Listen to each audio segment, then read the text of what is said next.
working on cars in a professional sense for about 12 years. The last 6 have been, oh, there we go. The last 6 have been semi-unprofessional. I've been doing some mentoring with younger men, using auto mechanics as a means to connect. That being said, I probably don't know as much as a lot of other people. I'm gonna grab some water really quick. But for me, auto mechanics is it's fun. It's a means to an end. But I don't like really working for customers because that gets to be a really big pain. That being said, there are a lot of similarities between cars and people. You know, we all have a body. They have a body. We have a skeletal system. They have a frame. Same thing. We wear shoes. We're told by the doctors that we're supposed to replace them every 6 months to a year. Cars have shoes. They're replaceable. They wear out over time. So there's a lot of similarities. It's not just in the physical sense either. For us to be healthy, we do what? We eat good, healthy food, right? So if we want our vehicles to be healthy, we have to do the same thing. We have to give them the proper fluids and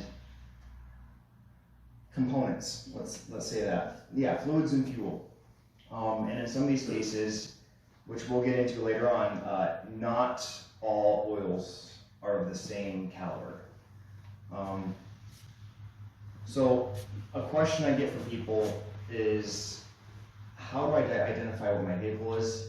And in some cases, they don't even know what they're driving. They know they're driving a Jeep or a Kia or a Chrysler, but they don't even know what year or anything it is. And so oftentimes on the inside of the driver's door, on the door pillar, just behind the driver's seat, you'll find a sticker like this.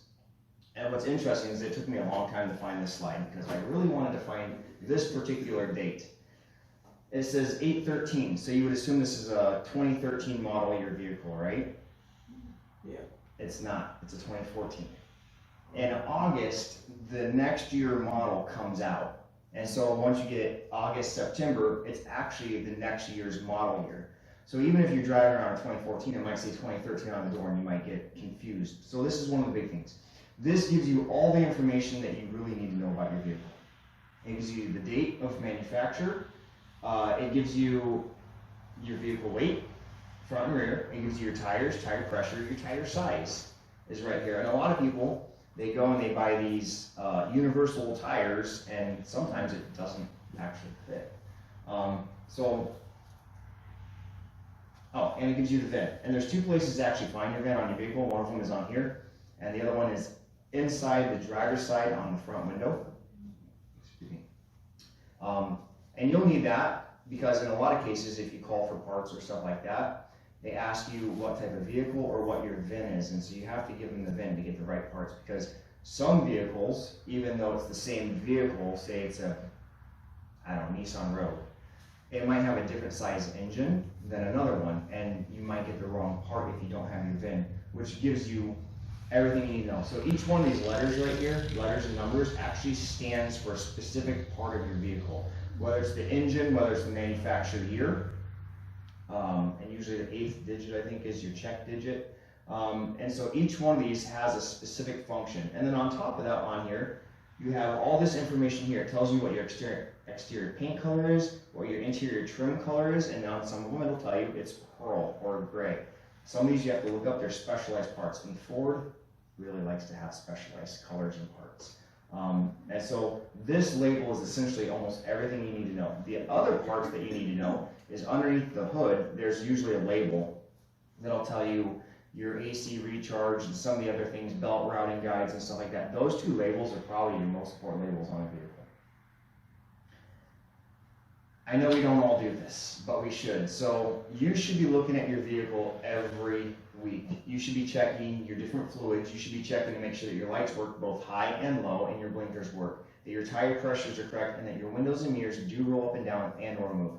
I can't tell you how many times I've gotten into somebody's vehicle and I've gone to adjust the seat and the seat doesn't move, or the mirror doesn't move, and then when I'm driving I have to sit kind of funny just to be able to see the mirror, to be able to merge and change lanes. Oftentimes at night you'll have somebody coming towards you that they're running on highs and they refuse to turn down, because when they do, one of their lights is burned out. And so if you do your weekly checks, you'll find these things before it becomes a big problem. Another thing that I actually like to check weekly, which is a recommended monthly check, is my oil. Because Hondas are notorious for burning oil. Or sorry, oil disappears on Hondas. They don't say it burns. They don't say it burns. They just say, we don't know where it went, but you're missing a quart of oil. So between oil changes with Hondas, oftentimes you'll be a quart of oil short. And so if you keep up on your oil checks, you'll find that pretty quickly. I know with some vehicles, I probably shouldn't name names, but I'm going to do it anyways. Harley Davidson, for motorcycles, they're prone to oil leaks, as are BMWs. And so if you own one of those two vehicles, you will get a lot of oil leaks. So if you don't check, your vehicle is going to start screaming at you that you're running low on oil and you should probably fill it up. But the different things that you can do is you check your wipers, you check your coolant, you check your coolant level. Right now, I am driving a BMW. I don't recommend it. It does leak oil. And also I have this crazy display going on, like it says check engine coolant level. Every time I get in and start, it says check engine coolant level. And every time I check it, guess what? It's fine. It's perfectly fine. But for some reason it wants to scream at me, and it does. The vehicle I'm driving right now, I picked up a couple years ago for about $2,500. It has 6 different codes in it for check engine. So my check engine light is always on, but that's not something to be scared of. And it's always on because even though you replace the parts and you fix it and you clear the codes, the computer just doesn't like to listen. So when you're checking these different things, for instance, coolant, what does coolant run through? It runs through hoses. And sometimes your hoses will get very hard and they're supposed to be elastic. Kind of like, again, a body. Your arteries are supposed to be elastic. Your coolant hoses should be somewhat elastic. They shouldn't be super, super soft, but they shouldn't be super hard. So if you go through and you check them, you should feel how they feel. And it should just be that kind of that Goldilocks zone right in between. And if it's not, you might want to replace it. It's really cheap, really easy to do.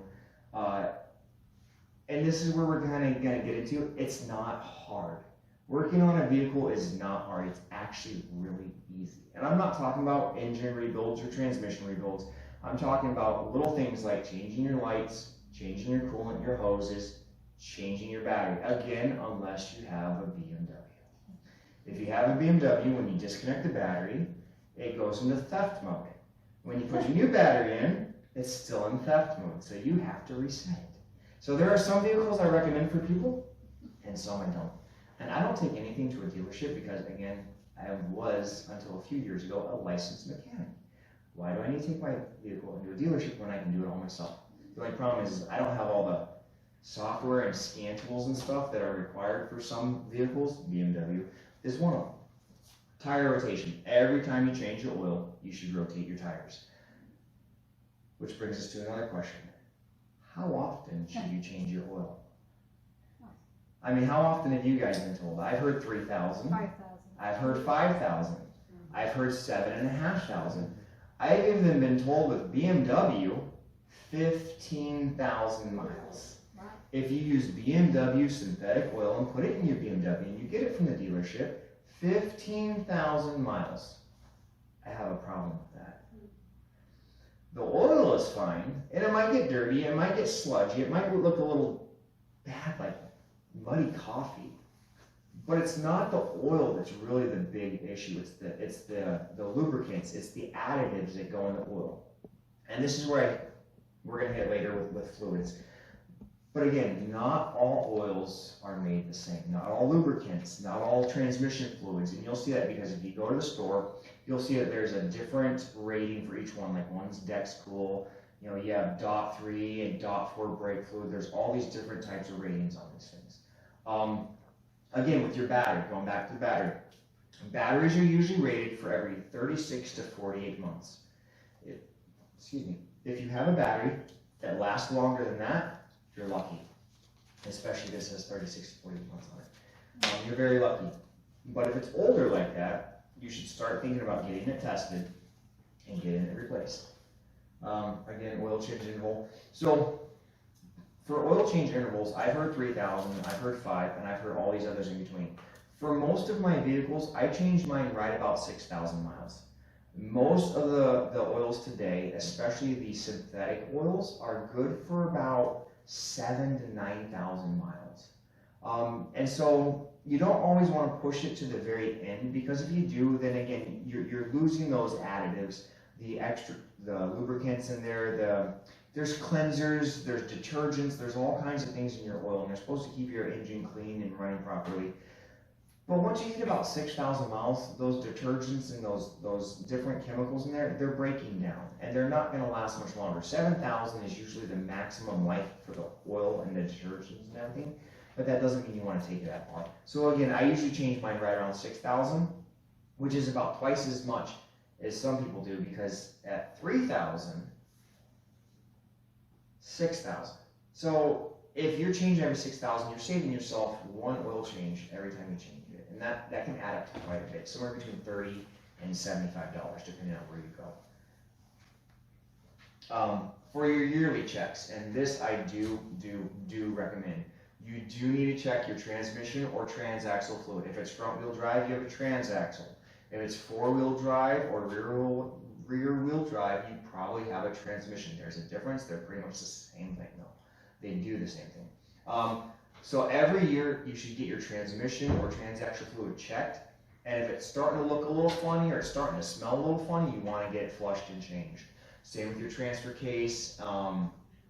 That's a little different. That's for your four-wheel drive systems. And you'll get the same thing. There's usually a couple different plugs, and if you pull a plug out, you can put your finger in there. You can pull a dipstick out, whatever it is, because each vehicle is different. Smell it. If it smells a little burnt or a little, what's the word I'm looking for?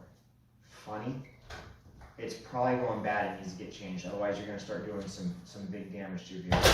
My brother actually called me today, which I do get about a call a day on average on vehicles. And my niece's vehicle had a transmission temperature sensor that went out. And he was asking me, what he should do, kind of. I mean, he's pretty good at mechanics himself. And so I told him, and then he sent me a picture. And your oil or your transmission drain plug is usually magnetic, and they do that because if your fluid gets a little thin, you'll start shearing off what's called friction material, and usually that's a little bits of metal, some ceramics in there, and some other stuff. And when he showed me the plug, there's about this much metal stuck to the end of the magnet. And when you have any sort of metal like that, it's not detrimental to your transmission, but it does need to get cleaned out, because if it doesn't get cleaned out, it can do things like stop up your shift solenoid. So there's usually a shift solenoid for every 2 gears you have. So there's one for first and second, third and fourth, fifth and sixth, and then one for reverse. And those have little orifices or little ports. They kind of look like little straws that go through them. And it sucks the fluid through, and at a certain pressure it'll shift for you. But if you have metal in your transmission or transaxle and it plugs up that orifice, it won't know when to shift. And usually when a transmission goes bad, it's not a catastrophic failure that needs a rebuild. Usually it's a plugged transmission filter, shift solenoid that went bad, or somewhere along the lines of getting some metal flakes inside the valve, the body of the transmission. There's like this little, it's kind of like the marble maze. It has little channels, and it has little check balls in there. And if the pressure gets too big, or if there's a chunk in there, it'll actually block up one of the passages, and it'll reroute the fluid somewhere else. But in most cases, it's an easy fix. So you definitely want to, every year you want to check those. Spark plugs and wires. A lot of people don't realize this, but most spark plugs, they're only rated for around 80 to 100,000 miles. Now there are some that are rated at 150,000 miles. The problem I have with that, is that at 150,000 miles, depending on how you drive, where you drive, if it's on the highway or in the city, your spark plugs are going to get coated in carbon from the combustion in the cylinder. And if you try and take a spark plug out at 150,000 miles and it's coated, the threads that screw into your cylinder head are coated with carbon, you've essentially welded it in there. And what's going to happen is when you try and back it out, it's going to snap.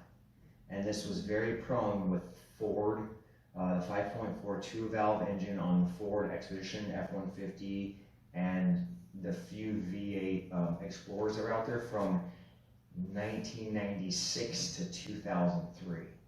And so they would let the spark plugs go a long time, and then they would end up snapping when you take them out. So you had to drill them out, and you had to rethread them, and then you had to put helix coils in there, and then you had to put the spark plug back in, and it was a major undertaking. It took about an hour per cylinder head.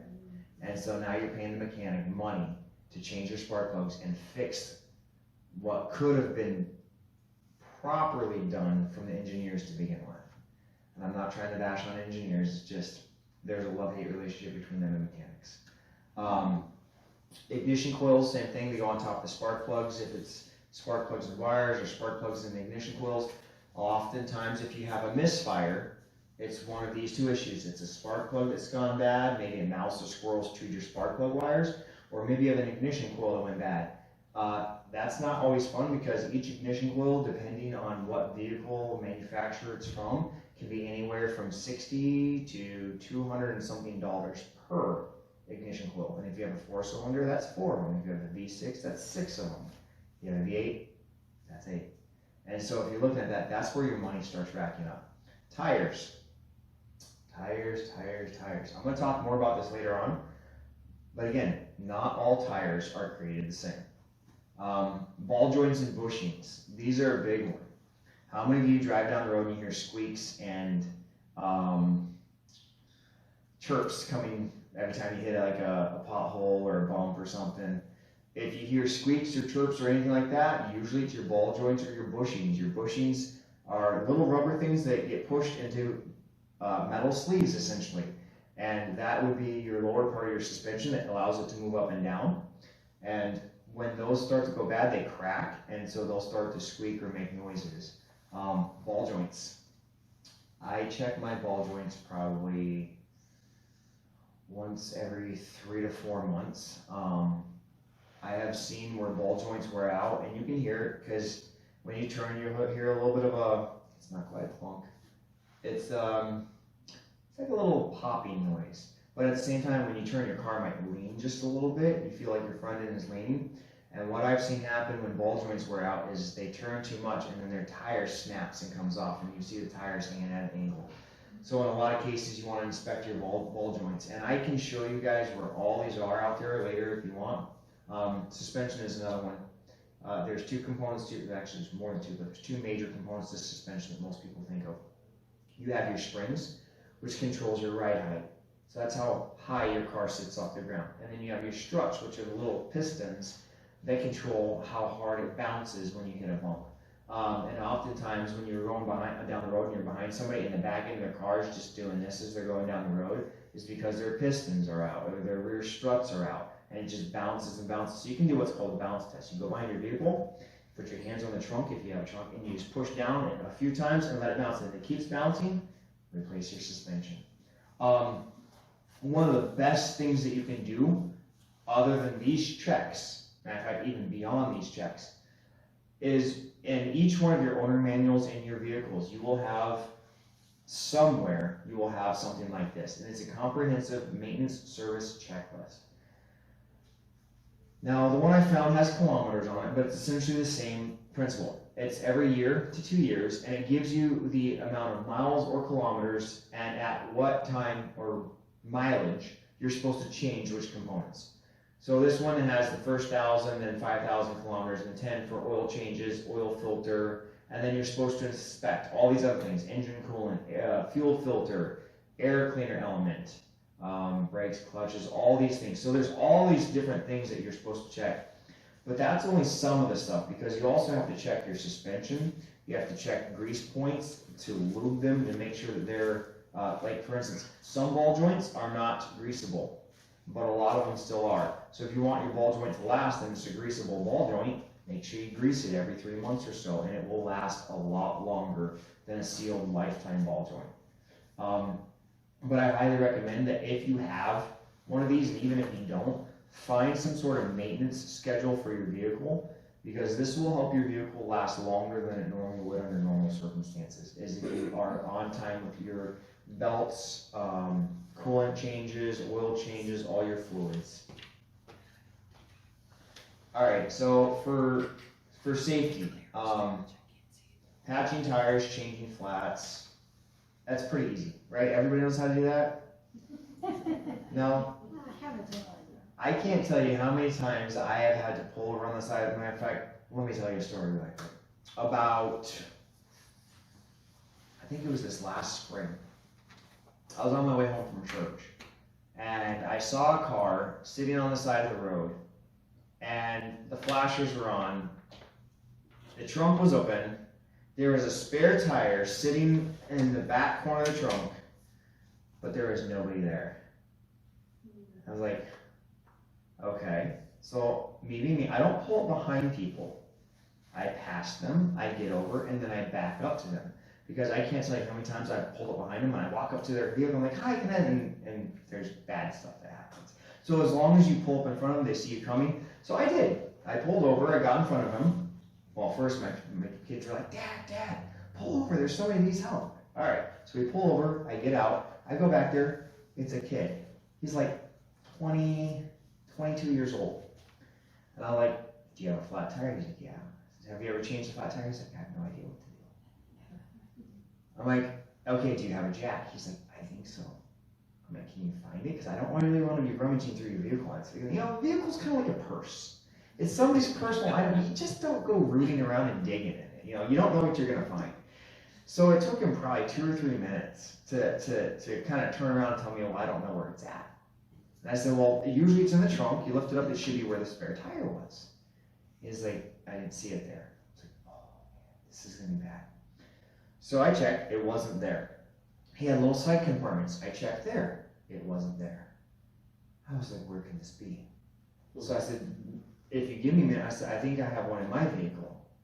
He's like, okay. So he goes to get back in his vehicle as I'm walking away. He goes, oh wait, here it is. It was sitting on the floor of the back seat. Why it was on the floor, I don't know. We got it out. We got it jacked up. I showed him how to break it loose first and everything else. And he was like, thank you so much. I've been sitting here for 45 minutes.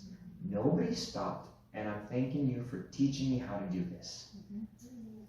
The problem was he hadn't inspected his spare tire, and it was a little flat. It was drivable, but it was still a little flat. So he wasn't doing much more than about 40, 45. But he'd been sitting there for 45 minutes because he didn't know what to do. You can see it right here. There are lift points on every vehicle. And see, I have it right here. There are lift points in the front and the back where you're supposed to place the jack. If you don't, you're going to end up putting it on a pinch weld, which is where they squeeze 2 pieces of metal together and they weld it. And you're going to fold it, you're going to break it, or you're going to pop that component apart. And usually when that happens, it invites something called rust.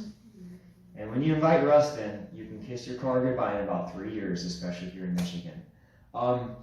But again, for patching and changing tires, like it's very important to know because again, I've stopped for so many people, and a lot of times people have been sitting there for more than half an hour easily. And in a lot of cases, they never even called a tow truck because they don't have roadside assistance or they didn't even know they could. So that's a big one for me. I like to show people how to change tires, flats all the time. Now, there is one thing that you will run into quite a bit is lug nuts don't always like to let go. I have a vehicle in my yard right now that has 4 of the 5 lug nuts removed. I have used, which I didn't bring my tools, some of them. I have some extractor type sockets that are supposed to grab and bite and break it loose and turn it off. All they have done is shave the metal down farther and farther and farther as they keep going smaller size and smaller size. So sometimes you just got to cut it off. And it's really, really hard to do because usually it's inset inside of a wheel like this. And in order to cut it off, you can't really get in there. So sometimes you have to drill it out, or you have to hit it with a torch. And that's never fun, especially on the side of the road. Because I don't know about you, but I don't carry a torch. And then there's other roadside issues that you definitely have to be aware of. So I always recommend people, if they're starting to build a car kit, which I do recommend a car kit, it should look something, which I didn't bring everything because I haven't done it in a while. You should have a jack. Most vehicles come with it, but in a lot of cases, the jacks that come with the vehicle aren't strong enough to lift your vehicle. They will lift it, and then they will fold in half. This is a fun jack because this is an easy jack. So you can just go really quick, and it's a lot faster than the old ones you hook up and stuff. This one is also nice because It comes with double-sided sockets. So you can actually use, I think, the smallest one if you want. Fits on there. So if you are like me and you like to carry around tools, you can always hook up one of these to one of these, and you can raise it a lot faster. Now you don't want to go too fast, because again, if you go too fast, you might snap it. But it's usually fun because if you have multiple tools and stuff, you have multiple abilities to do things. And a lot of these are one size, so they don't always come, your jack or your lug nut removal wrench might not fit somebody else's vehicle. But I also recommend that you have some sort of safety warning triangle or flares or something like that in your roadside kit, because face it, today a lot of people are on their phones when they're driving, or they're just not paying attention and they won't see you. So if you have something like this out there, it adds an extra safety measure. Now I do want to talk about spare tires right now. It's on this side. Because there's certain limitations to spare tires. And this one is kind of fun. And I won't tell you who or why, but this one just doesn't quite look right. Can you guys see that? There's a few more places. Let me see if I can see. Okay, so all through here. There's some over here and some over here. So these spare tires are rated at, I believe it's 45, no, this one's at 50, maximum speed is 50 miles an hour. And spare tires are only supposed to be driven for 50 miles. They're a last ditch effort. So it's a 50-50, 50 miles an hour, 50 miles. They're supposed to get you to the next service stop to get your tire patched and changed. This tire was being driven on the highway at speeds of up to 80 miles an hour, and it was 30 miles one way to work, and it was being driven on a vehicle for over a week. 30 miles one way, so that's 60 miles a day, plus the running around from home to the store to the gas station and everything else.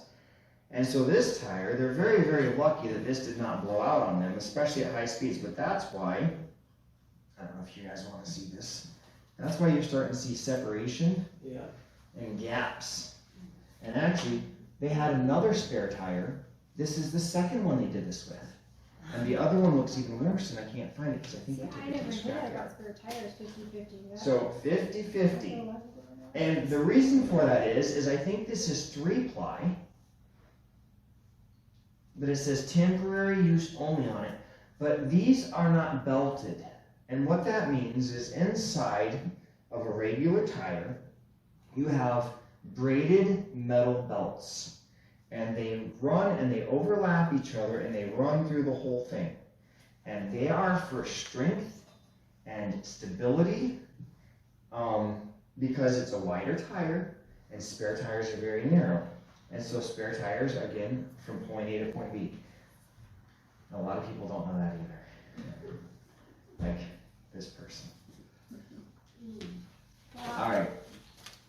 There's a few other things. Jumping vehicles. It's pretty straightforward, right? You hook up one vehicle to another vehicle, you let it run, and then you start it, and you're good to go, right? Wrong. So there's a way to do it. You are supposed to hook up the jumper cables to the dead vehicle first. Does anybody know why? Yes. What's a battery made of? Well, it's made of plastic and lead and a few other components. But what likes to gather on top of a dead battery, or on top of batteries? Hydrogen. Hydrogen is extremely flammable. And so when you hook up to the dead battery first, and then you hook up to the live battery after that, there's not a spark.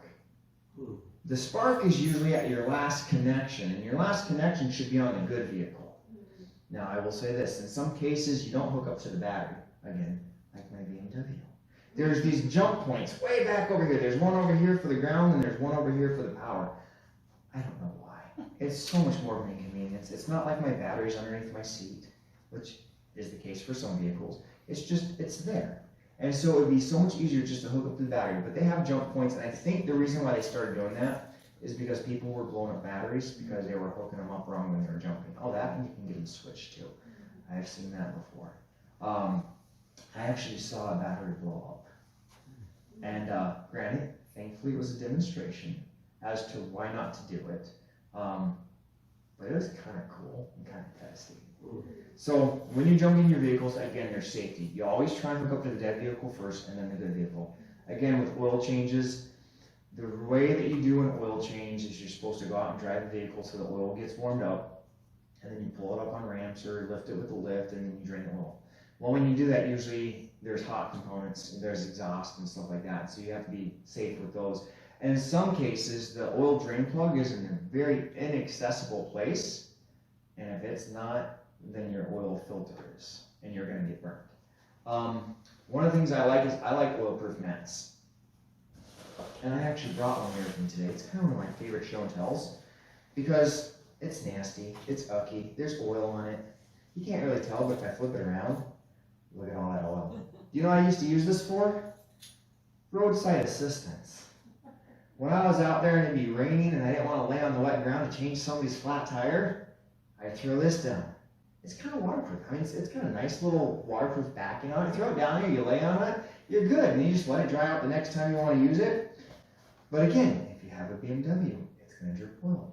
It's great for putting underneath your dripping vehicle inside your garage. And one of the reasons I say this is not just your garage, but in your driveway. What are most driveways made of in most roads? No, not cement. That's a highway. Asphalt. What's an asphalt made of? Oil. What happens when you add oil to oil? Or I should say one petroleum product to another petroleum product? It what? It melts. So if you have a nice blacktop driveway and it leaks oil, guess what's going to happen in that spot? It's going to start eroding and crumbling and going really nasty really quick. So again, these are really nice to put underneath any leaking vehicle, or again, if you're going to do an oil change, throw it underneath there, because I do oil changes in my driveway. Do your oil change and it's all going to leak down on that mat. Hopefully not all. Hopefully you have a catch pan. But what doesn't get caught is going to leak onto that, and then it's a lot easier to clean up, and you just saved your driveway, possibly even your nice clothes, because I can't tell you how many times I've ruined good clothes. I actually had to change my nice shirt earlier because I got oil on it. Okay, so other things, jack stands and ramps. I can't say enough about jack stands and ramps. Jacks stands and ramps. They're very, very good. I don't use them. But for an extra safety measure, they are necessary. I have a friend from high school whose dad was working on his car. He was actually changing the oil, and at the same time he was rotating the tires. And he was not using jack stands. He had, I think, 3 jacks. I think it was 2 on the back, 1 on each side of the axle, and then 1 in the front somewhere, I think on a 2x4. And he was changing the oil and was changing the tires. And as the oil was draining down, he was changing the tires. And then he got the front tires off and he got the back tires off. And I think he got a couple of them switched, or one of them switched. And then he's like, oh, let me go do the oil before I forget that. So he goes and he goes underneath and he goes to put the drain plug in, and the jack clacks on him. And he was pinned underneath his vehicle, I think, for like 3 or 4 hours until his son came and found him after school. And he was in intensive care for a long time. So jacks are necessary. I don't do any work on vehicles unless somebody else is there. In most cases, it's their vehicle I'm working on and they're helping me with it. But I don't like to, because if it collapses, I mean, they're able to get you help. Jack stands are nice because you can get them in there and you can like position them and you're fine. But they're also a pain because if you're trying to rotate your tires, and you're putting them on the axle, in a lot of cases, you just put it where the tire is going to go, in most cases. Because I don't like to jack up on the lift point when I'm using jacks. I like to jack it up on the actual suspension control arm. Because then your car's not going up and your tires staying there until it catches. It's just your tires going up. It's so much faster, so much easier. But for safety, it's necessary. Also, chalk locks. Whenever you're pulling up on ramps, I suggest that you put a chalk lock behind your vehicle. You never know if it's a stick shift, if it's going to get kicked into neutral, if your parking or emergency brake even works, because here in Michigan, we never use them, and then when we do, snap.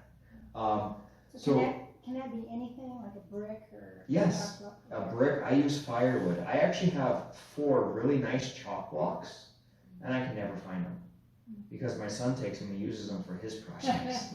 And so I'm usually using a piece of firewood or one of those 4x8 pieces of cement block. I use those a lot. And brake replacements. You're going to take the tires off. You're going to be wiggling stuff around because you're going to end up taking the calipers off and probably even your rotors. This is the one time that I usually use jack stands, is when I do brake replacements. Because you will be wiggling it, you'll be using a pry bar, and that's usually, when you're shaking a vehicle, that's usually when it's going to have problems and it might fall. This is where it gets fun. So back when I used to work as a mechanic, customers would come in and they would say, I have a problem with my vehicle. Okay, what's your problem? And they would say, it's making a noise. Well, what kind of noise? Tell me. I don't know, just a noise. Well, if you tell me the noise, I won't even have to drive it. I could probably diagnose it just from the noise alone. It's just a noise. Okay, let's go test drive it. And usually I like to let them test drive it because then it might not do the same noise under your driving style as it will underneath theirs. And so you have all kinds of noises. You have high-pitched noises and low-pitch.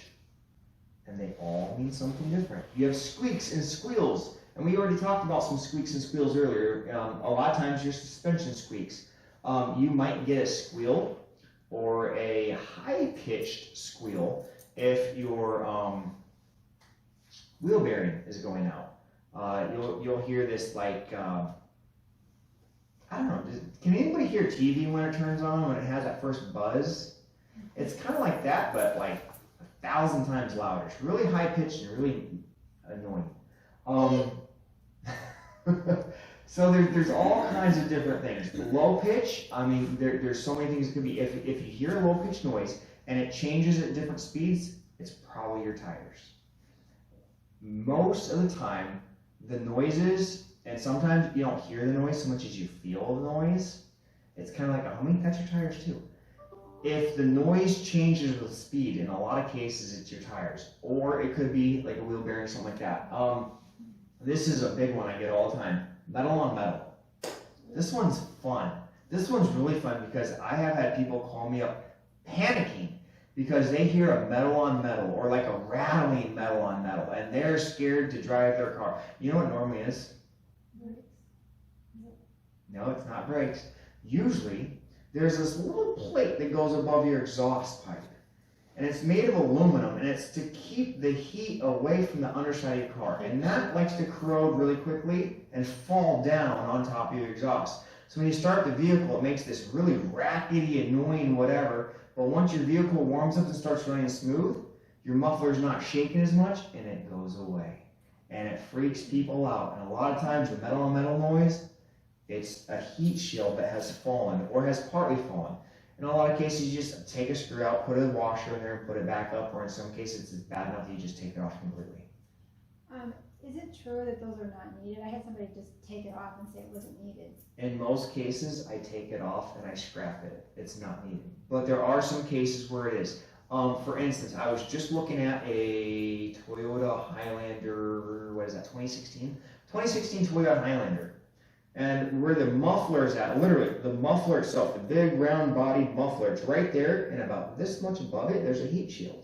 And it was rattling. I was like, let's just rip that sucker out. And I started to take it out, and I looked, and right above it is the fuel pump module. And I was like, no, we're going to go ahead and just put some washers on that short. In most cases, they're not necessary. They're really not. It's just a little protection for the underside of your vehicle, that's it. But in some cases, they are protecting sensors.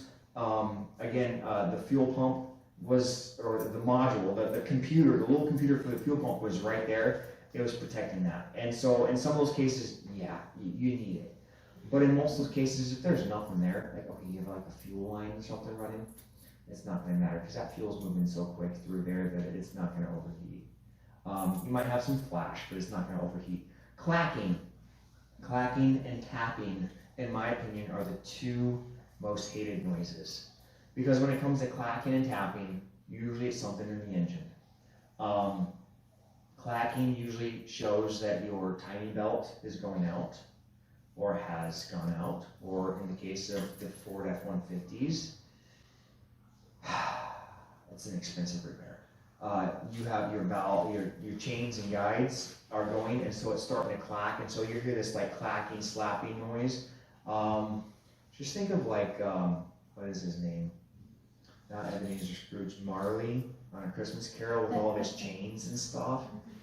When you start hearing noises like that, usually it's something in the engine, and I know like camshaft replacement, so I should have put a picture in here. On an engine, usually there's a couple of pulleys, and there's the main pulley, and you'll have a chain that goes through them and up and over, and it's covered by a cover, and that usually starts to stretch, and that'll start slapping sometimes, and that's where that clacking comes from. The tapping noise is usually valves. So inside each one of your cylinders, you got the piston going up and down, is usually some valves. And it's usually the same amount, unless it's like a Hemi, so Dodge, you do things differently. You're just weird, but it's okay. Usually there's two on each side, and two of them are for the intake. That's for your air and your fuel mixture to go in. And then they close, and then the piston compresses, and then the spark from your spark plug goes, and it creates an explosion, and that propels the engine to keep turning. And as soon as that does, just before it's, let me think, how does it work? Just before it's going down, these other two, which are exhaust valves, open, and that lets the burnt gas out, and then it goes down the rest of the way, and then before it compresses, they close, and then these ones open and jet in, and then but your valves will get a lot of carbon on them. I should have brought some valves. I have valves just laying around. They kind of look like mushrooms. They have a long stem, very long and skinny, and then they have like a flat top on them or bottom, because they go this way, and the valves open and close this way, and they're on a stem. And oftentimes around the stem, they'll get a carbon buildup from the combustion inside the cylinders. And if you have a car that does that a lot, there's a couple of reasons. It's usually running a little rich, and so it's not burning up all of the fuel in there, and so it's creating carbon deposits on your valves. The other thing that might be happening is your spark plugs are going bad, and you didn't do your yearly check, and you didn't replace them when you should have, and so the spark is really weak, and so you're not getting that combustion you need, because guess what's on your spark plug? Carbon. Carbon is the threat to the engine. But there's a nice thing, there's ways to fix that. There's additives, which I didn't bring any of my additives because I would need like 4 tables just for the things that I wanted to bring. But there's different additives you can add into your fuel that will help it burn a little bit hotter and break off some of that carbon. In some cases, you can even unplug one of your vacuum hoses and stick it into some of these fluids, let it get in there and just shut off your engine and just let it sit on top of your valves and just break up that carbon. One of my vehicles, my Escalade, I've had it for years and years and years, and when I bought it, it was making a tapping noise. And it's been parked for about a year now, but I've been driving it for about 10 years, and it's been making that tapping noise. So just because you hear something doesn't mean it's scary or detrimental. Just because your check engine light turns on doesn't mean it's scary or detrimental. If it is, your vehicle will actually tell you. It won't just be a check engine light. It's going to be like all of a sudden, why can't I go over 15 miles an hour? It's called limp home mode. Most of the new vehicles do that. Again, humming is usually your tires. So shaking. Does it shake when you brake? Are you hitting that brake and all of a sudden your steering wheel's shaking and your front end's shaking? You got warped rotors. And the way that you get warped rotors, even if they're brand new, is you didn't torque them down properly. So most vehicles come at a set standard torque spec. This is a torque wrench. It's nice. You can set it. For most cars, small SUVs, the torque setting is about 89 foot-pounds is all you should be doing your lug nuts as, 89 foot-pounds. For some of your bigger SUVs and trucks, you're looking at about 100 to 110 foot-pounds. And then you will have some vehicles, I think VW and Audi are one of the ones that they have a slightly lighter, I don't think it's 89, it's slightly less than that. But there's different vehicles with different torque specs. And if they're tightened or over-tightened, or one lug nut is tightened too much, when you hit the brakes, it creates friction. Friction creates heat. And when metal heats up, metal warps. Especially if it's tightened. Let me just do it this way. On this one, we have what, five lug nuts here. And if these two are super tight and these ones are all at torque spec, then this part of your rotor that's behind here is going to end up warping the most because it's too tight. So a lot of times the shaking that you get is from warped rotors from it not being tightened properly. Wobbling, it could be ball joints, it could be tie rod ends, any part of your steering component, any part of that, the suspension and steering component can create wobbling or swerving. Back in the day, my brother had a older, I think it was a 92 Mazda, what was that, like a little Mazda 3, I think. And when you sped up, it would pull to the right, and when you slowed down, it would go to the left. And sometimes if you did it hard enough, you could keep it going straight in the lane, just a little bit of gas, a little bit of brake, and it would just kind of weave in the lane. And that was because the tie rod ends were starting to go. And the tie rod ends are what's on the end of your steering mechanism. So you turn your steering wheel, and your steering wheel has a shaft, and there's a gear at the end, and the gear connects to the gear on the steering assembly. And that makes your steering assembly go left or right, and that makes your tires turn this way or this way. And if they're wearing out, they will just kind of wobble. And if they're wearing out a specific way, if you hit the gas too hard and hit the brake too hard, you'll get a wobble or a swerve going on. Same with the pulling. If it pulls one way or another, well, it couldn't just be that. There's another thing that it could be. You could need an alignment. Everybody knows about them, but nobody always remembers. So I brought this tire for several reasons. Again, it's my show and tell tire. I love it. This, you might not be able to see it, has some major chop to it. You can hear it. This side doesn't. So if you come over here and feel it, it's very choppy. It's very choppy, and you can feel it on this side. And the reason is there's three adjustments on your vehicle. You have caster, which is the amount that your tire is forwards or backwards. You have camber, which is the amount your tire goes in and out. And you have toe, which is the amount your tire goes in and out this way. And this one had a bad toe alignment. And that is what made this cupping. You guys can come up and feel this later if you want. It's extremely choppy on the one side. And that's because it had a bad alignment. It's almost like this is higher than that. It wears it. Very funny, because what's happening is instead of rolling down the road straight, this tire is actually rolling down the road like this. So it's rolling, but it's being drugged. And so it's wearing off parts of it. So it's kind of doing like a hop going down the road. And if you don't have an alignment, your 60,000 mile tires there just became 20,000 mile tires. They just became a lot more expensive. And so in a lot of cases, the pulling that you get is from a bad alignment. Now, some vehicles are only two-wheel alignable, and some vehicles are four-wheel alignable. And some vehicles that are four-wheel alignable are still only two-wheel alignable because we live in Michigan and there's a lot of rust. And so you have what's called camber bolts in the back, and they're lobed. And so instead of being round, they're like oblong. And so when you turn them, they'll move the arm in a different way and adjust it differently. And a lot of times those rust. And so most places you go to, they go, oh yeah, your vehicle's four-wheel alignable, but we only did the two because it's rusting in the back. Now if you buy bolts and blah, blah, blah, blah, blah, it gets to be expensive. And so this is one of those jobs that it's actually pretty easy to do. It's a pain, but it's easy. You just replace your camber bolts. A lot of times you just cut them off, and then you take a chisel and a hammer and you just pound them out. And you put new ones in, and then you take it in and you get your alignment. Now there are places you can go that you can pay $40 per axle to get them aligned. So if it's two-wheel, it's 40. If it's four-wheel, it's 80. But you have to do that every time. But there's also places you know you can pay $200 for a lifetime alignment. And you can do all the work on your vehicle you want to, and you can take it back and get a free alignment every time after your initial $200 investment.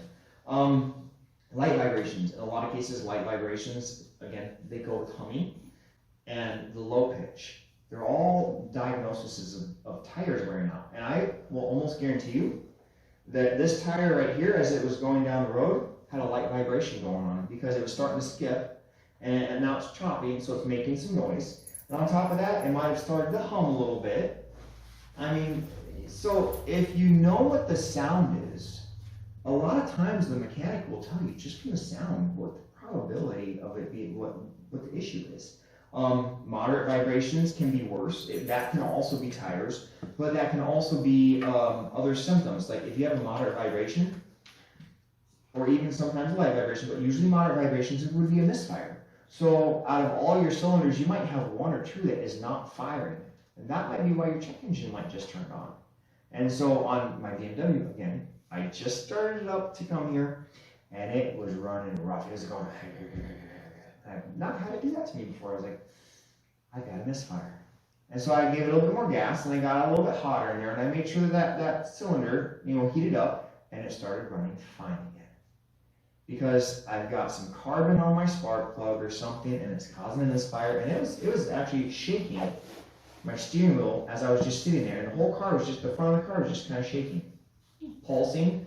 Again, pulsing will go with shaking sometimes, and you'll feel the pulsing either on your brake pedal. When you push on the brake pedal, it might like push back, and you might just pulse. Or it might be the pulsing in the steering wheel, it might just pulse. There's weird feelings and noises, and in a lot of cases you can hear, again, swaying. I talked about that earlier. Sometimes if your ball joints is going bad, when you turn, you're like, say you're taking the off ramp or something and it curves, you might, as you're turning, you might feel the back end just kind of go over just a little bit extra. That's because you have a bushing or something that's going bad. So that's where the swaying comes in. And a lot of the cases, if you just come in and you go, I've got this weird swaying in the back, your mechanic goes, all right, I already know what's going on, I think, let me go test drive it, and I know what to do, and oh yeah, it's right there, and I can fix it, and it's going to be this much. It's a lot faster of diagnosis. Your vehicle will get taken care of and returned to you. Maybe not a whole lot quicker, but quicker than it would have otherwise. Because then they have to go out there and go, oh, there's a customer complaint about something. And so then they've got to start doing all these different things, and usually a mechanic has to drive it to figure it out. But if you see like there's a swaying from the back end, they can already go and just test drive it within about 5 minutes. They'll pretty much know what it is. All right, this is where it gets fun as well. Smells and colors. And the reason why these two are together is it's not because, ooh, that's a pretty yellow Datsun? Something. Or Pugo, something like that. But it's because everything can be a different color. For instance, I'm going to skip all the way down here to the bottom. If you smell a sweet smell and your exhaust is white, not like the normal condensation you get in winter and you see coming out of everybody's car, but like that. Like, a little foggy, but like a thick, like a nice white, and it smells kind of sweet, you're probably burning coolant. If it's gray, you're probably burning gasoline. And that can be inaccurate, because if the gasoline is being, if it's running super rich, it'll burn gray coming out of your exhaust pipe, and it'll be a little acrid. It's going to sting maybe. And then if it's burning black, what do you think it's burning? Oil. So your different colors go as well. So there's a burning smell. You smell it.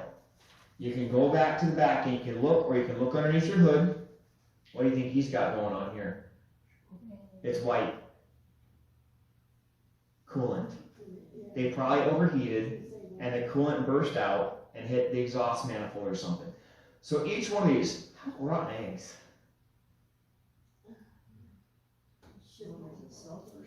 Yeah, a sulfur smell. What do you think that would be on a vehicle? There's no chickens in a vehicle, right? I mean, hopefully there's not.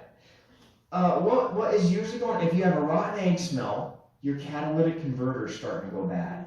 And it will literally, you're like, ooh, oh, that stings a little bit, that burns, that's accurate. And it's your catalytic converter, and when your catalytic converter starts going bad, you got issues, because you're going to start getting back pressure, and you're going to start getting backfires up in your engine, and you're not going to have the power that you used to have. And if you want to go jump out in traffic, it's not going to happen. It's going to go, and then it might get up to speed, and it might drive fine, or you might just go out there one day and you go to start it, and it's like, boom! You're like, okay, what did I just do? Your catalytic converter, for some reason, melted on you or got clogged, and so that's what's going on. Again, acrid and stinging. It can be the catalytic converter, it can be gas, like there's all different sorts of things. Burning rubber, you could have a belt that's being eaten up, you could have a tire that's going sideways like this. I mean, there's all kinds of things that can happen. But smells, colors, sounds, and feelings, those are the biggest things that a mechanic will use to diagnose an issue. And so if you go in with a complaint, make sure that you include anything like this that you've smelled, you've heard, you've felt. Now here we go, fluids. How many of you go to the store and you went and bought like Quaker State or Pennzoil? Or do you get Valvoline or Castrol? And if so, why? Did somebody tell you it was a good one, or was it the cheapest one? I like the name. The cheapest, right? Well, there's a reason, right? I like the name, like Motul. That's a cool name, or Amsoil. No, there's a reason why it's cheap, and the reason why it's cheap is it doesn't have all the additives that some of the other ones have. So up here, in my preference, mind you, and I know that a lot of mechanics as well share this, these are probably some of the best oils you can buy. However, that being said, I would say like this is a nice middle class oil. This is a nice upper class oil. And the reason I say that is because these all do the same thing. Their price point is actually not that much different, but Motul is often used in Amsoil, or often used for racing or for high performance vehicles. So BMW, Mercedes, some of the newer Mazdas, like some of the Mazda 3s. I don't know, does anybody out here have a Subaru Outback, the XT or the GT Legacy? A lot of those, you have people running these. But here's the thing. This right here, these are about $37 for the, what is that, 4 quarts or 5 quarts or whatever. And these for the same, which you can't buy them in a big jug, you have to buy them all separately. They run about $1.50 to $2 more per quart than those do. But they do the same thing. These ones, these are probably the 2 best oils in my opinion. I run Castrol in almost everything. Castrol GTX for a lot of my stuff. My Honda minivan, I actually run Castrol Edge because GTX doesn't make a 0 weight 20 oil. And that's another thing, is you have to pay attention. Your vehicle might run 5W30, it might run 10W40, or it might run 0W20, 0 weight 20. And so, again, not all oils are made the same. And to keep going with this, not all lubricants are made the same. So you have transmission fluid, and you have coolant. So Chevy, GM, Cadillac, that's all the same family. They like to run Dexcool. And then Ford, Lincoln, is Mercury still a thing anymore? I think they are. They like to run, what is it? Not light. Oh, that's another thing. Let me go back to spark plugs in just a second. They like to run a different coolant. And the reason is they've designed their systems to meet a certain standard, and in order to meet that standard, they have a slightly different ratio of additives in their coolant. I know Honda, I can't put just any old Honda transmission fluid in my Honda. I actually have to put genuine Honda-made, Honda-delivered, a little extra expensive transmission fluid in my Honda, because otherwise it won't run right. It won't shift right, and it will just be very sluggish in operation. And so even if something says like universal coolant, it's really not universal. That just means that it will mix with 80% of all the other fluids out there. For instance, Asian vehicles usually run a blue coolant. You cannot mix a green universal coolant with a blue coolant, even if it says you can.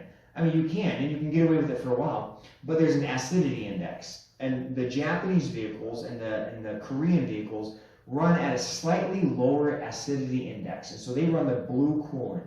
And so if you put a higher acidity index coolant in there, guess what's going to happen? You're going to start eating your seals. And so they've designed these different things to go with different vehicles. Now let me go back to spark plugs. Spark plugs, you go to the auto store, you say, I need spark plugs, I've got to change them. Not every spark plug will actually fit your vehicle. Now they might go, oh, you drive a Honda, these are really nice auto lights. Well, let me tell you, auto light is a Ford manufactured specific spark plug. You can put it in your vehicle, but it's not going to run like it's supposed to. So if you're running Honda, you should be running an Asian spark plug, like an NGK, or you might be able to get away with Denso. Denso is a really good one that you use for your American brands, for Chevy, Cadillac, GM, what's the other one? Buick. Actually, I have Denso in my BMW. Because you can run a lot of the European brands. So Chrysler also has their own spark plug that they run. That's Champion. I think it's Champion. Yeah, Champion. So each vehicle actually requires a different spark plug, and it might be that this double iridium spark plug might fit this vehicle, this vehicle, and this vehicle. But what vehicle was it actually designed for? If it's running Autolite, it's probably designed for Ford, so it's going to run best in a Ford. It won't run great in a Chrysler or a Dodge. But Champion will run great in a Chrysler and Dodge, or it won't run great in something else. NGK will run great in a Honda or a Nissan, or one of those, maybe even Subaru. Subaru's running NGKs. Denso is great for BMWs and Mercedes and Cadillac, because Cadillac is a slightly different. So even spark plugs, something as basic as spark plugs, they're actually manufactured for a specific vehicle. They will work in other ones, but then you're going to start getting a lot more buildup of carbon on your spark plugs and inside your cylinders if you're not running the right spark plug for your vehicle. Yes? I just had quite a bit of work done, and I keep going to AutoZone and tell them my make and model, and then it lists what goes with that. Is that reliable, or do we need to research it ourselves and then tell them? So it is, for the most part, it's reliable. So there are different parts that will go on different vehicles, and I mean, for instance, tires. Just as an easy one, you can put any tire on any vehicle. But it depends on what you want to use it for. If you want to use it for off-roading, not every tire is going to work right. If you want to use it for winter, you want a winter tire. If you want to use it in summer, maybe an all-season might be better. But for different parts, so for instance, there are some parts that, yes, you definitely want to do some research on. Like, for instance, spark plugs is a big one. Because your engine and your transmission are essentially the heart of your vehicle. Your computer system is the brain of the vehicle, but the engine and transmission is what allows it to stay strong and run forever. Essentially. I mean, my Escalade that's a 2003, I think. So it's over 20 years old. It's starting to rust out. I have 300 and something thousand miles on it. And all I've ever done is change fluids at a regular interval. I missed once on my transmission, and it started slipping on me a little bit. So I went and I got it. I put some additives in it. I didn't change the fluid yet. I put some additives in it, because if you change the fluid right away, what can happen is you have a lot of friction material that will go out with that fluid, and it was being used by your transmission because it lost some friction material. So it's just circulating in the fluid. And so when I put additives in there, it kind of like reinforced. What do you mean by additives? Like, I was told to put heat in the gas tank to dry up the moisture. Yeah, you can do that. What do you mean by additives? So for instance, I don't think I have it on here. Lucas oil. You can go into AutoZone and you can find Lucas oil, and there are specific jugs of like heavy duty oil enhancer, engine and injector cleaner, and all these different things. So, and then you'll have like fuel additive. It'll say like fuel, diesel and gasoline additive. You can buy that, and matter of fact, I was gonna bring it and I didn't. I have a Lucas injector cleaner and engine additive that I add about every other fill up, and I think it's like 4 ounces, and I've got a 1 gallon bottle for, I don't know, it's like $20 or something like that, and I put 4 ounces in every other fill up. I should probably put it in every fill up because it would be better. Is that universal or just specific for your car? That's universal. Okay. Lucas oil, and honestly, so this is what I'm getting at. These for oils and additives, these guys are universal. I mean, you can't go wrong if you use these. Honestly, I recommend these ones because they're cheaper and they do the same thing these do. Lucas oil also makes products. AMS oil makes products that you can add into your fuel system, your oil system. And like, for instance, I have a heavy duty oil stabilizer. My BMW leaks oil. I put my heavy duty oil stabilizer in there and it doesn't leak nearly as much. It's not a stock leak. I don't recommend stock leak. For most applications, I don't recommend stock leak because it's a temporary fix. But it's going in there, it's putting more conditioners into my oil, and it's helping the engine run cleaner and better, which is then causing it to not have as much pressure to push the oil out. And you can do the same thing. There's fuel additives, and you can just go and they have that big wall of all this stuff, and you can just start looking. There's a whole bunch of different brands. I like Lucas Oil. I've seen Seafoam there. I've seen Magic, what's it called? Marvel Mystery Oil. That's a really good one. Seafoam I used to like for breaking up carbon and stuff, but I like Lucas so much better. But these additives, you can put it in any vehicle, and I'm going to say this with a caveat. Some vehicles, you can't. Super vehicles, like Lamborghinis and Ferraris, but I don't think any of us are driving those. Some of the older Corvettes don't like them. But for the most part, almost any vehicle that's out there that's American or European or Japanese or Asian made, you can put them in and they won't do any harm, they'll just help. And so back to my transmission, I put some additives in it to help reinforce it. And then after driving that way for about 2 or 3 weeks, I went and I got a transmission flush and refill. And it was still doing, like, every once in a while it would slip or it'd have a really long shift. So I went and I got more transmission additive and I put it in. And I drove it like that for like another 2 weeks. It went away. Because in a lot of the cases, you don't need to fix it. You just need to give it the right food so it can fix itself. You know, we say an apple a day keeps the doctor away, and it really does. You know, it helps reinforce our system and build up our immune system, but adding these additives will do the same thing for your vehicle. It won't self-repair, but it will help fix certain things. Yes? All right. So where do you like to get most of your parts and things? And maybe it varies, but That's a really good question. I like O'Reilly's and I also like AutoZone. The problem is I don't get every part from anywhere. So for instance, my brake pads and my rotors I get from AutoZone, and I get their Duralast Gold because I bought brake pads once and I've never had to buy them again. With Duralast Gold or Silver or Platinum or whatever it is, and when my brake rotors or pads wear out, I take them off, I take them in, I get new ones for free, and I go put them back on my vehicle. So there are some cases where I do get stuff that are lifetime warranty or limited lifetime warranty, and I'll get those from most places. But there are some manufacturers that make parts for AutoZone that I don't think are quality. And so I just don't buy those manufacturers. Same thing with O'Reilly's. I go to O'Reilly's or Federated Auto. There are some good quality parts that are made by some good quality people like TRQ and some of those other ones out there that are really good, 1A Auto. They make good stuff. But then at the same time, those parts makers also have a part that they make that's not good.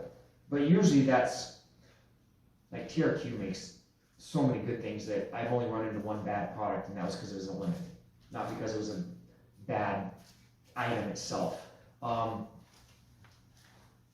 Really, I guess what you have to do is you have to find out which ones work or which ones wear out for yourself, or talk to me off camera, because I don't want to bust out any manufacturers, because that's not what I'm here for. I'm here to educate.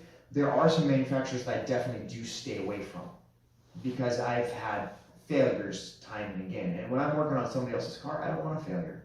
Yes? So I want to go back to the additives. You're saying there's additives for coolants, additives for oils, and additives for Fuel systems. Transmission. Yep. Is there any more additives for any transmission, coolant, There's and lots and lots of different additives. What's that? There's lots of different additives. And you can have multiple different types per system. So for instance, if you go on AutoZone or O'Reilly's and you look on that wall, there might be 3 different types of additives just for a transmission.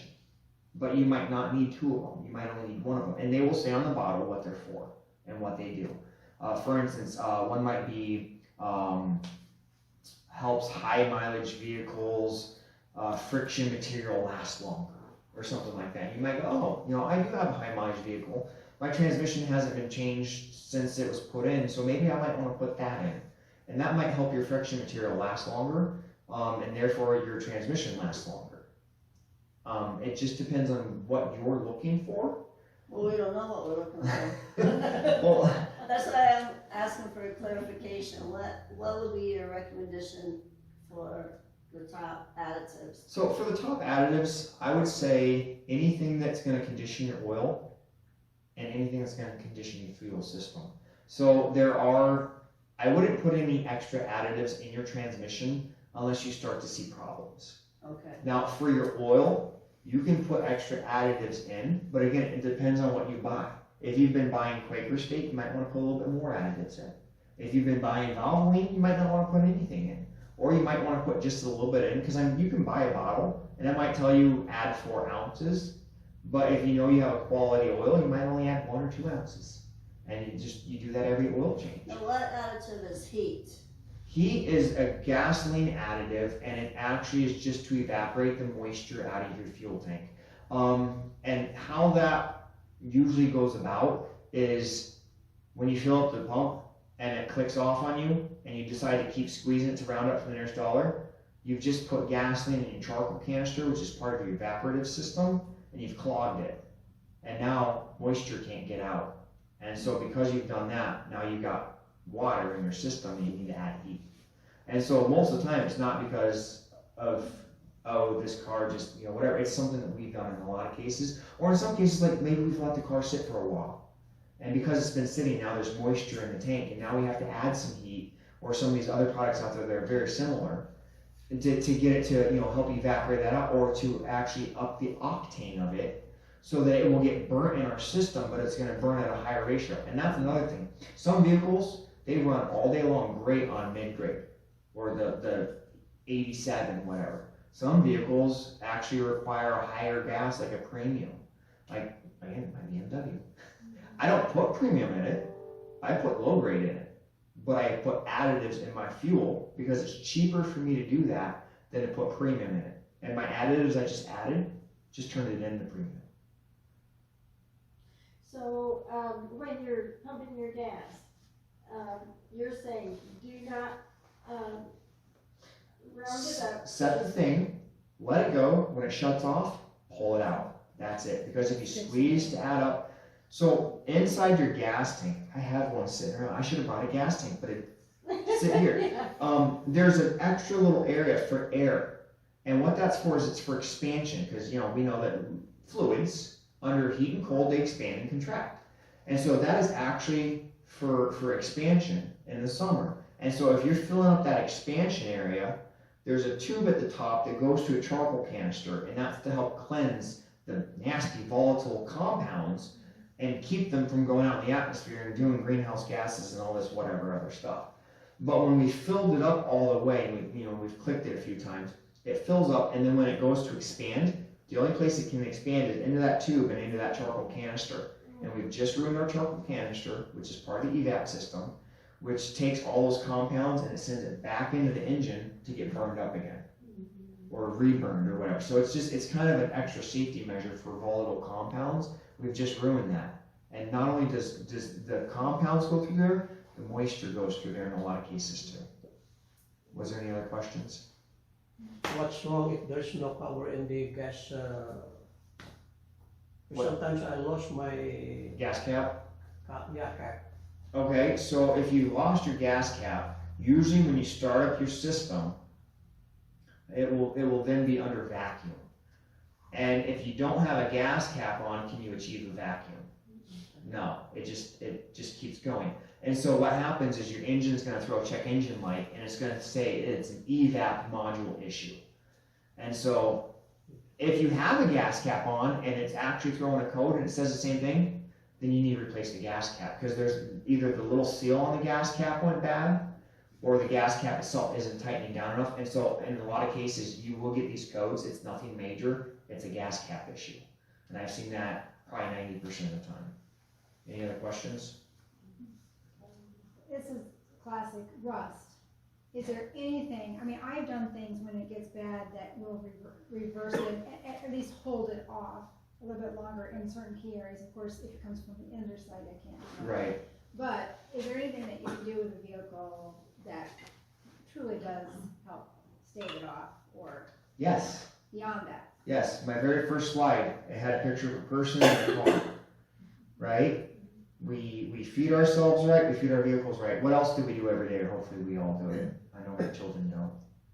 Take a shower. So rinse it off. If we take a shower, don't you think our vehicle that's like us should take a shower too? So I recommend that on average, once a week in the winter, you get a car wash.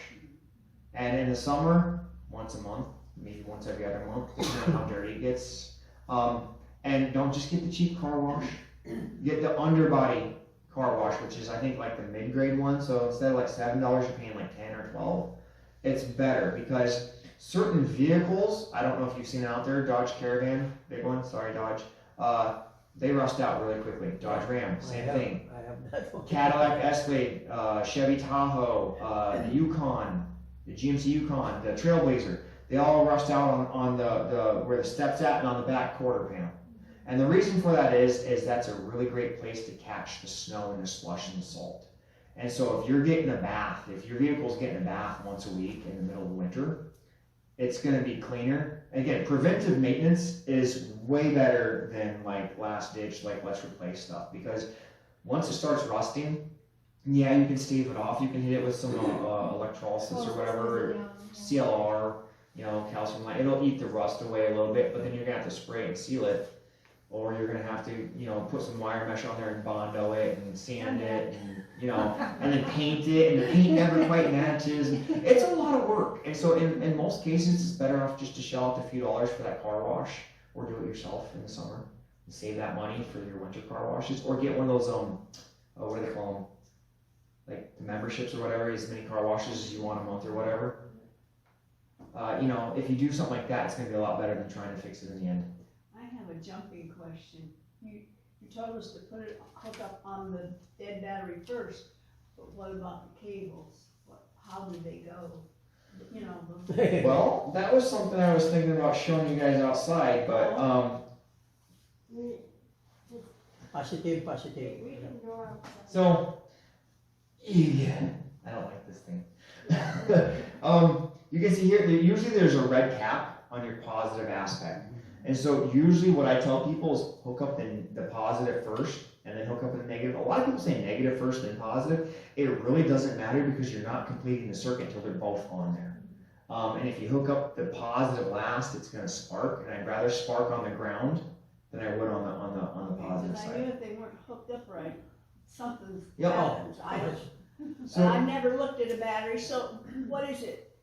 Are they two different, they're two different colors, red and black? So yes, you have a red, let's call it an alligator jaw, and on the other side you have black. So And on your battery, usually you have a red cap on your positive and you have a black one on your negative. I've never looked at a battery. Well, we're gonna go out and we're gonna look at my car here in a few minutes. Because we're Well, gonna I can make the notation then. yeah. So I I mean, just wanted to get. and then what I would like to do is I'd like to have everybody pop their hoods and find their VIN labels and their batteries, because you might be surprised where your battery might actually be underneath your seat. And a lot of people don't know it. But yeah, we will go over this in a little bit, because not all jumper cables are made the same either.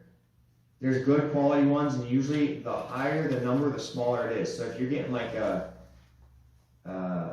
18 gauge, it's going to be a smaller wire, and it's made more for car to car. But if you're getting like a 12 gauge or 10 gauge wire, it's a lot thicker. It's more for like truck to truck. And so when it comes to electricity flow, electricity likes to flow on the surface. It doesn't actually flow through the wire. It flows on the surface of the wire. Here, we'll use this really quick. So it doesn't really matter how thick it is. What matters is the surface area. And so you can have a solid cable, or in a lot of cases you'll have a braided cable. The braided cable has a lot of small filaments that are braided, and you have a whole lot more surface area for the electrons to flow on than you do on a non-braided or a smaller braided cable. And that also goes with batteries, because you have cranking amps on batteries. You might have 550 cold cranking amps, or for a truck you might have like 850 cold cranking amps. And that means that that's the amount of amps it takes to turn your starter, to turn your flywheel, to get your engine spinning, to get the combustion going.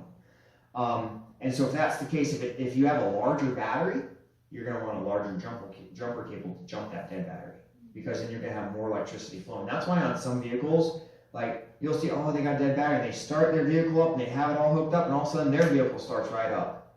Because usually it's a bigger cable, and your battery usually has about 12 volts on it. And it's supposed to charge somewhere around 13 to 14 volts, but it runs at 12 volts. And so, but with the smaller cable, you hook it up, you start your vehicle, and then you sit there and you wait for 5 minutes before you can jump the other vehicle. You know, and that's because it's a smaller diameter cable. There's not as many electrons flowing. I think I was here, but I think we're done here for now.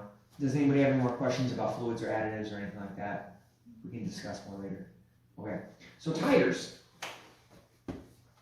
This is another big one. This is really another big one.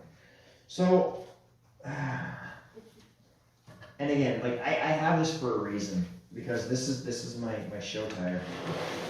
Not because it's pretty, but because it has everything on it that needs to be on it. When you look at a tire, you will often find, one, the temperature rating. Now there's another one on here. You'll find the date code. So if it's older than 10 years old, get rid of it. Especially if you start seeing cracks and dry rot. I actually got some really, really, really nice tires from my brother. He took them off because they were dry rotting. They were brand new tires that had been put on the vehicle that he bought, and they had never been driven with them on it. And it sat for like 5 years. But because it sat and did not drive, the tires got dry rotted. Now here's a question, should that go on a vehicle? No, I was actually going to bring one of them to show, because that's on one of my other show tires. So anything that's over 10 years old, you don't want to put on your vehicle, no matter how pretty, how nice it looks, because the integrity of it has probably started to go down. Any sort of sunlight on rubber, on petroleum products, will start to break them down. So you have a date stamp on this. And on the older ones, it's really crazy. This one says 0219816. That's just a lot of numbers. On the newer ones, you have like a couple of letters and a number, and then you have in like this little bubble. It'll say like 0616. Well, that tells me that tire is made in June of 2016. This tire, I've got to figure out, it says 021981. Is this really that old? This tire's from 1981. That's what it looks like to me. This is an old tire. It looks good. This is actually a pretty good tire back in its day. Actually, it's not quite that old. It's pretty old though. It's from the 90s. Where's this at? So we have the max load, the amount of weight it will bear. Now you have 4 of them, so you have to kind of figure that out. How heavy is my car? Around 3,200 pounds. This carries 1,356 pounds. So you take that and you multiply it by 4. That gives you, oh yeah, it'll bear a small car or whatever. Then you have your rating. I'm trying to find it. It was here earlier. Tread wear 360 traction A, and then there was another one. Temperature A. A is a really good rating. So this is actually a pretty good tire. I've never really heard of this brand. Braviers? Never heard of it. Probably European, honestly, or something like that. It has a directional rotation on it. So this is only supposed to spin one direction. So when you go and you do your tire rotation, you don't do your normal X pattern. Okay, the backs go up to the front on the opposite side, the fronts come all the way to the back. No, it goes front and back on the same side. Tread wear 360 is I think what this said, which is actually pretty good. That means that this was probably like a 50,000 mile tire. But there's a problem. So if your tire life is 60,000 or 65,000, that means it's a harder tire, which also means that it's not going to have a lot of good grip when it's wet. The harder the tire, the longer it lasts, but the less grip it has under other conditions than perfect. This one's 360, so it's actually pretty good. It's a slightly softer tire, which we can see because it has this nice cupping on it from the bad alignment. But this is actually a decent tire. I think it's an all-season. I'm assuming it's an all-season. I probably shouldn't assume. It doesn't say. But what's nice about this is you have 3 separate ring grooves. You have one right here, another one right over here. It's starting to eat away, and there's one down the middle. So this right here, I'm pretty sure is an all-season tire. All season. There's 3 different types of tires out there. And we can see them here. There's a winter tire, an all-weather tire, and an all-season tire. And they're slightly different because all-season, well, we'll get into that in just a second. Let's start over here on this side really quick. This is talking about the 2 main ones, all-season and winter tires. So you have traction, you have your tread component, and it says tread compound hardens at temperatures below 45 degrees Fahrenheit. So if it hardens, that means it's not gripping well and wet. We just discussed that.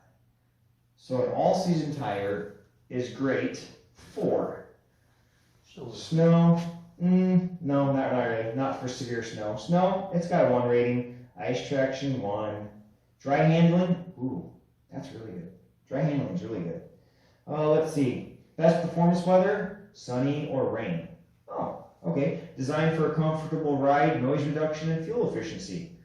Best suited for warm, dry, and mildly wet conditions. Okay. We have our rain channels versus the winter tire. Now, I should probably read this. The rubber in all-season tires hardens in colder temperatures, making it better for use in warm, dry, wet conditions. Winter tires. Winter tires are made with a special rubber compound that stays flexible in cold weather, which is why they're so much more grippy. I have a Honda Odyssey. It's a minivan, but it's a tank in the snow with winter tires on. When I have all seasons on, it's decent, but I get thrown around a little bit. With all-season tires, I can go, with winter tires, I can go through snow drifts. I can go a little bit faster than I probably should. It's very grippy, and in the slush, I'm not getting thrown around like I am with all seasons. So it's softer compounds. It stays flexible below 45. It's great for severe snow rating. Snow traction is really good. Ice traction is, it's even better. It's 2 versus 1. Dry handling though, not that great. One more thing. Should you drive a winter tire in the summer? No. Does anybody know why?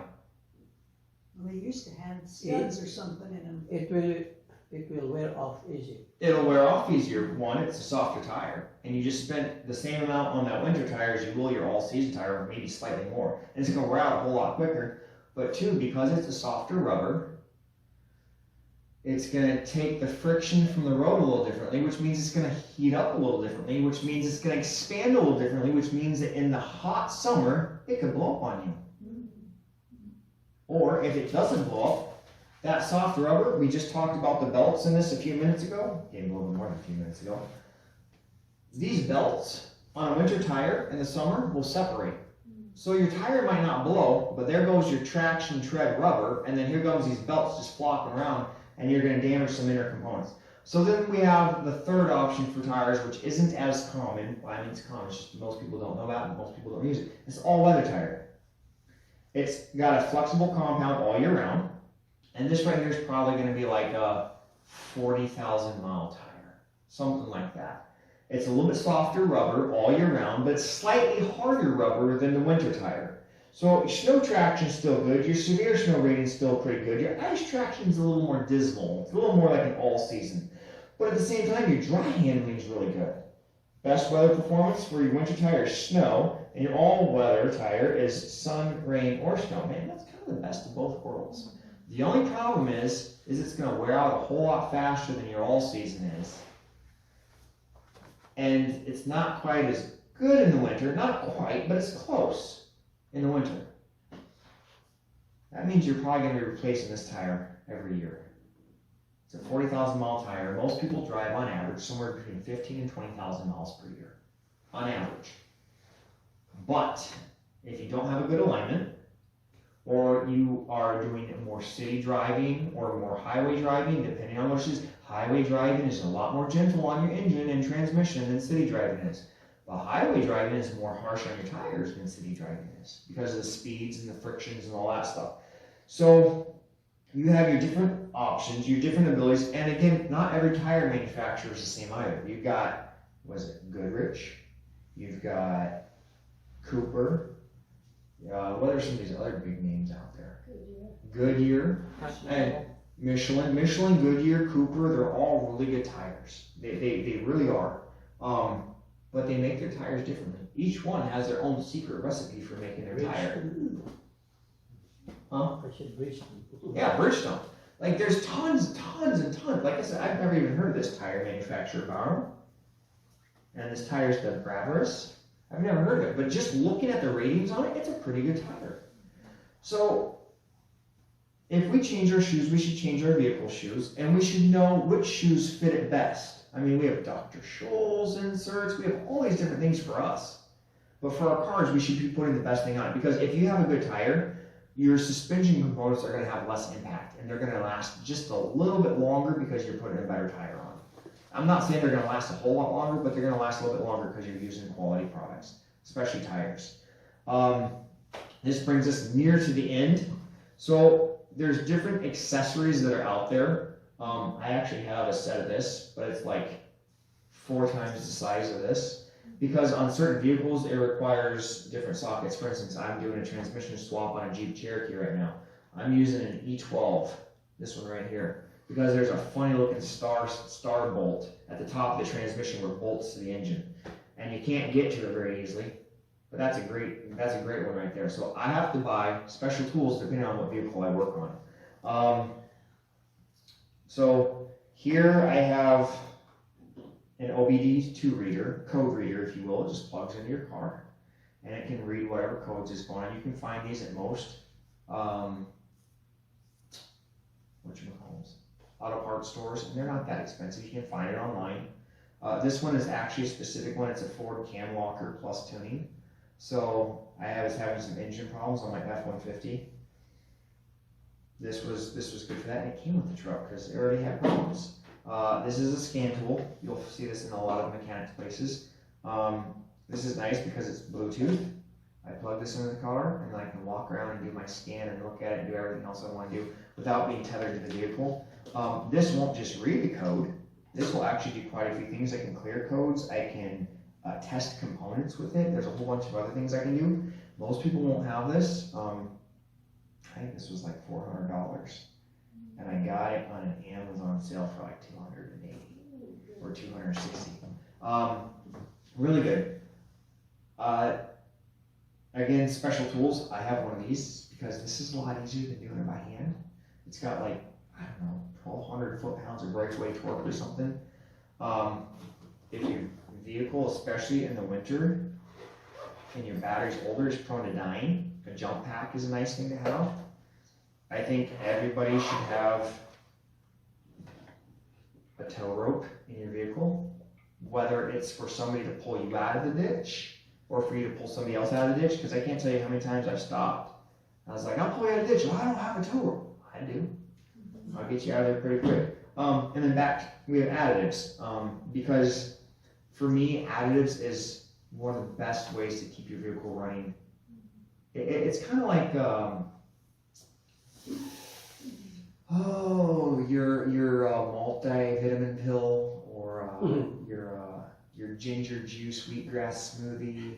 You know, it's what was that? Supplements. Yeah, it's your supplements. This is just supplements for your vehicle. And I try and always show people that a vehicle is like a person. It has the same components. You have to treat it the same way. We have to constantly do stuff to it. So back to winter driving. If you don't have snow tires and you do end up going off the road or something like that, like what is there? So I've heard so many people tell me the state of Michigan says that it's illegal to use chains or studs or whatever.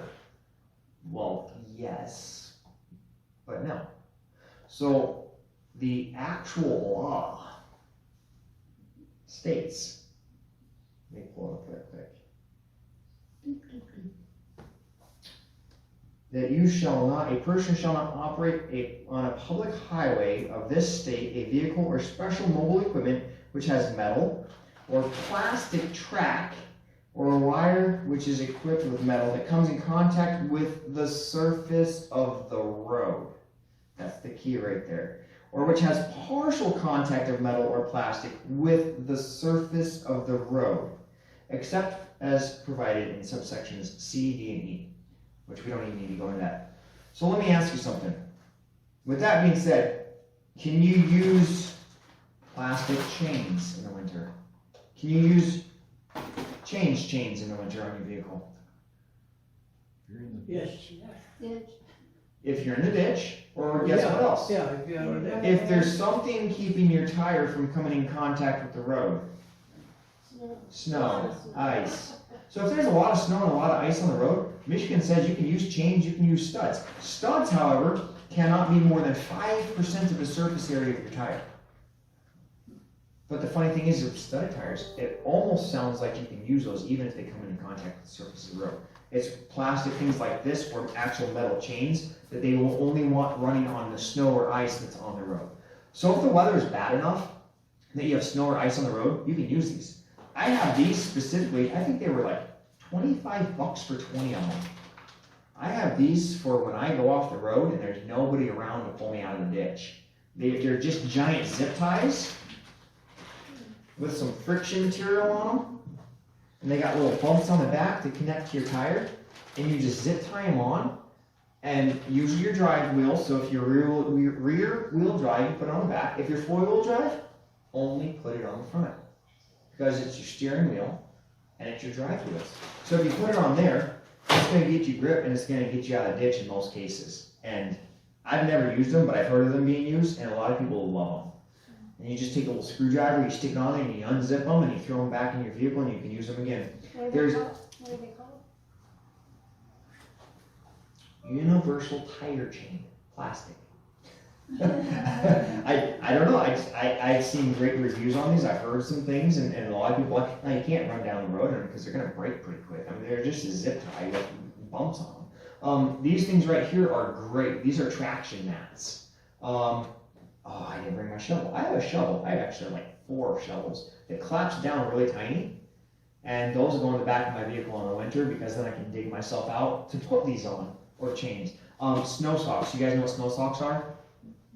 It's a thin piece of fabric that is very fuzzy, and it goes on your tire, and you can put it on like 2/3 of it, and then as you get in and press the gas, it spins your tire, you can put it on the rest of the way, and you tie it on, and it actually, like, you know, when you get your clothes wet and you stick it to ice, it sticks. It's the same concept. It gives you traction on ice. The ice grabs it and you can just keep going.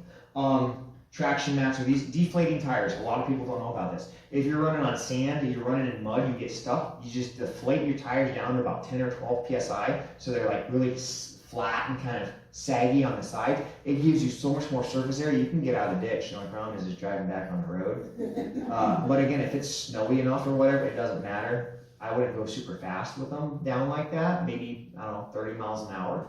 But it's an emergency measure that most people don't know about, and then you can always go to a gas station and just fill your tires back up again. A lot of people get those little 12-volt car chargers. You plug it in and just air up your tires right like that once you're out. And again, sand. You can carry bags of sand, not play sand, because that's super fine.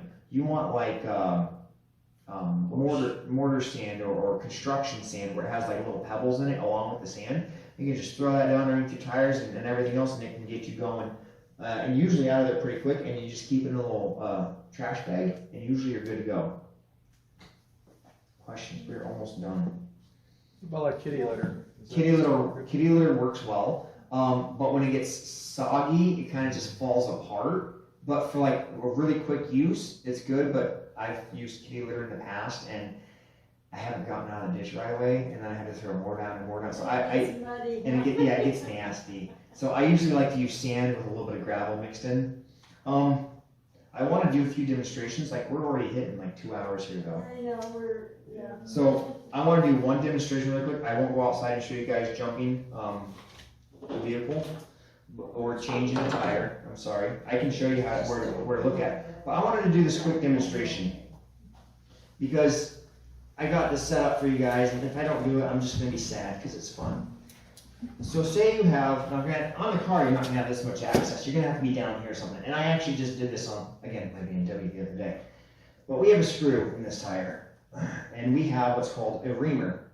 And then this is your plug inserter. So what I like to do when I get a flat tire, and I've worked in construction in the past as well, home renovations and whatnot, and there's usually nails and screws laying around. And when you deal with nails and screws, like, you get them in your tires. Matter of fact, one day, again, on the way home from church, I got one in my tire, and I was able to drive like half a mile to somebody's house who does home construction, and he had some of these in his vehicle. So I drove to their house, and I'm like calling them and knocking, and finally they're like, "What? What's that?" And we got out there, we diagnosed it, found it, and plugged it and pumped it right up, and I was on my way home within about 5 minutes. So you want to pull it through about halfway, and then you want to put some rubber cement on it. But it's going to get a little messy, so I'm not going to do that just yet. But we're going to untake the screw out first, and you're going to start hearing it hiss, and then we're going to ream it, and then I'm going to bite it like I'm a pirate.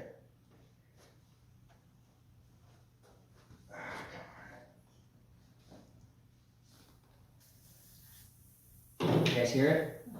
Alright, so we're going to ream it. I just lost the spot. Here we go. And this is through the belt, so this might be a little harder than I thought. Oh, yeah. You just destroyed it. Remember, that's I just destroyed it. a good tire, by the way. Right? If it's this tough, these belts are great. That and it's old, so it doesn't want to plug. I mean, if it's this bad, just put the screw back in and drive it somewhere. You made a hole. Oh, I should have brought my drill. I don't think I'm going to be able to do this. So yeah, this one's actually going to take a little bit longer. Just keep reaming it until you get through that belt. Because what I'm dealing with is I'm dealing with braided metal right now. So I'm right in the middle of one of my belts. And as long as I can get in here, I should have brought my drill. Because I was just going to drill it and do it in front of you. And that would have been a lot easier. Yeah, this is really fun. Oh, I can't even put my weight on this. It's not even going in. I guess this might be a failure for an experiment. Do those belts have like fibers so you can like wiggle it back and forth to get between them? They're woven. They are. So it's kind of like you see those leather belts where they're kind of just woven, but it's a whole bunch of thin strands of. You can't work it. I'm hitting right in there. So because it's woven, what's happening is I'm actually going right in the hole where it was at. So this is actually maybe a good demonstration because it's showing you how hard sometimes it is, especially if you're in a position where it's hard to access it. Yeah. We're gonna get it though at some point.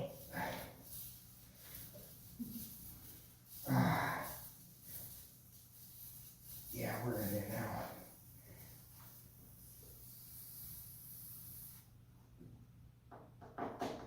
Oh. Yeah. The question is can I get it big enough to get that plug in there? Because you gotta think about it. This is a very wide, like threaded needle essentially. Is that a permanent plug or temporary? So it's technically temporary, but I have tires that I've plugged 2 years ago that are still holding the air. So Semi-permanent. semi-permanent. Yeah, this is. There we go.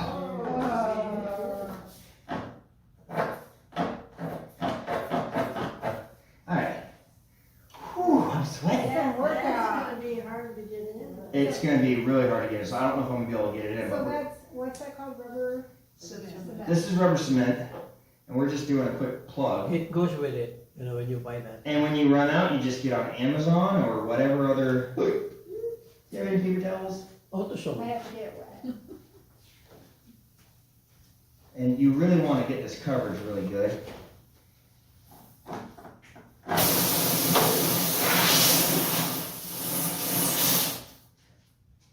And you want to get this in about 1.5 inches.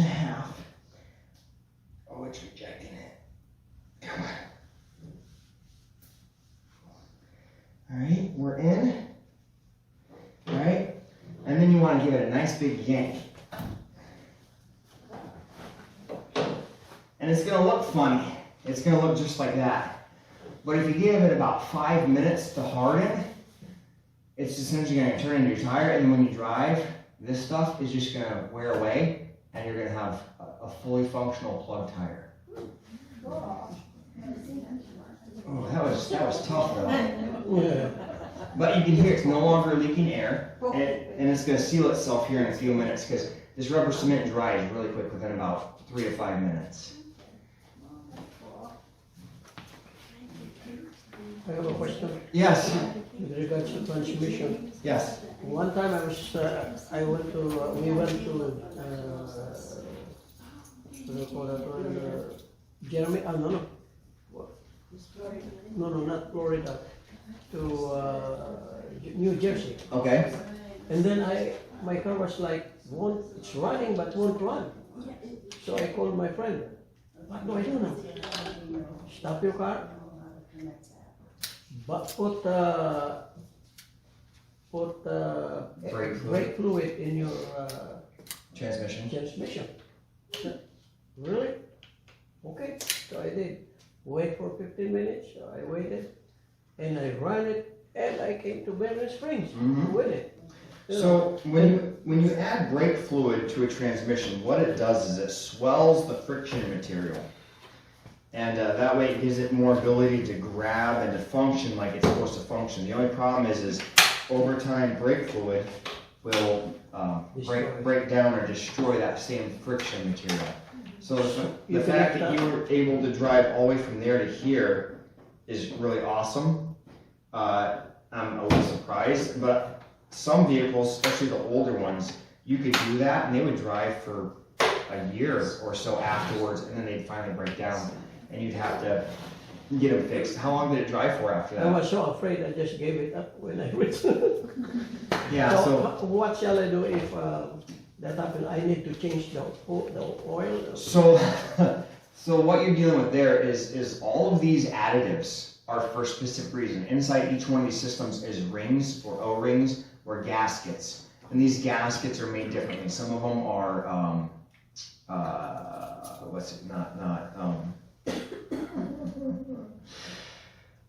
like caulk. Anyways, they're different materials. And so it takes a different additive to swell or to, Like a chemical reaction? yeah. It's like taking a sponge and sticking it in water.